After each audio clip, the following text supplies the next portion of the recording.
Strict সৰকাৰ থাকাৰ পেছতে যদি বাৰে বাৰে প্ৰশ্ন পেপাৰ যদি লিক হয় বা কোনোবা মানুহৰ হাতত পৰি যায় নিশ্চয় তাত বিভাগৰ মানুহৰ হাত আছে। শিক্ষামন্ত্ৰী বা শিক্ষা বিভাগ যদি এইটো চলাই ল'ব নোৱাৰে তেতিয়াহ'লে পদত্যাগ দিব লাগে। শিক্ষা বিভাগৰ কোনোবা যদি গাফিলতি কৰি আছে তাক অতি সোনকালে কৰায়ত্ব কৰি পেলাই লিগেলি পানিছমেণ্ট দিয়ক।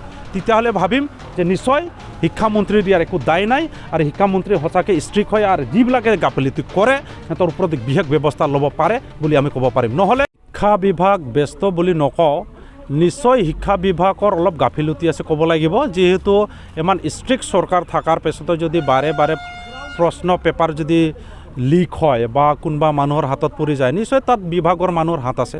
নিশ্চয় তাত পইচাৰ লেনদেন গোটা আমাৰ এটা ভাল লেনদেন চলি আছে।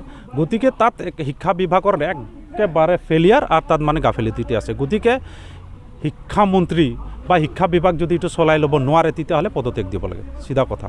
লাগিলে কোনোবা মানে ফিটেড কেণ্ডিডেট সেই শিক্ষা পদটো ল'ব আৰু শিক্ষা কিবাটো আগুৱাই ল'ব। কাৰণ আমি দুখ পাইছোঁ, কাৰণ এটা পেপাৰ লিক আউট হৈ যোৱাটো একদম লাজৰ কথা। আমি তেতিয়াহ'লে সেই বিভাগৰ ওপৰত আমি কি আশা কৰিব পাৰিম? ইমান এটা ষ্টেটৰ এটা ৰেছপনচিবিলিটি, চিৰিয়াছ কথা। সেই ৰেছপনচিবিলিটি যদি এটা পেপাৰক যদি প্ৰটেকশ্যন দিব নোৱাৰে তেতিয়াহ'লে ইমান ডাঙৰ অসমৰ ষ্টুডেণ্টক আৰু এডুকেশ্যন বিভাগক কেনেকৈ ৰক্ষণাবেক্ষণ দিব পাৰিব? যদি শিক্ষা বিভাগৰ কোনোবা যদি গাফিলতি কৰি আছে তাক অতি সোনকালে কৰায়ত্ব কৰি পেলাই লিগেলি পানিছমেণ্ট দিয়ক।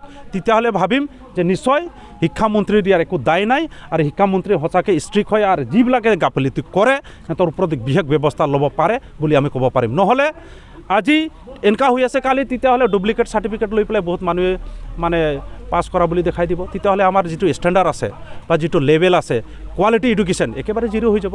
গতিকে আমি ইয়াত সদৌ আদিবাসী ছাত্ৰ সন্থাক ক'ব খোজোঁ, যিটো যোনে ভুল কৰিছে বা যিজনে জানি বুজি কৰিছে তাক অতি সোনকালে বিচাৰ কৰি পেলাই ধৰি আনক আৰু আইনগত শাস্তি দিব লাগে। এইটোৱে আমি দাবী জনাইছোঁ। বাইক সালাইनो मोजां मोनग्राफोरनि थाखाय गोजोनथाव खौरां। मार्च दाननि 22-23 आरो 24 अक्ट' सानथामनि थाखाय दावहारु अट' एजेन्सिया नोंथांनो लाबोगासिनो मेगालन काम एक्सचेन्ज मेला। बे मेगालन काम एक्सचेन्ज मेलाखौ क'क्राझार बड'लेण्ड गेस्ट हाउसनि साखाथियावनो खुंफुंगोन।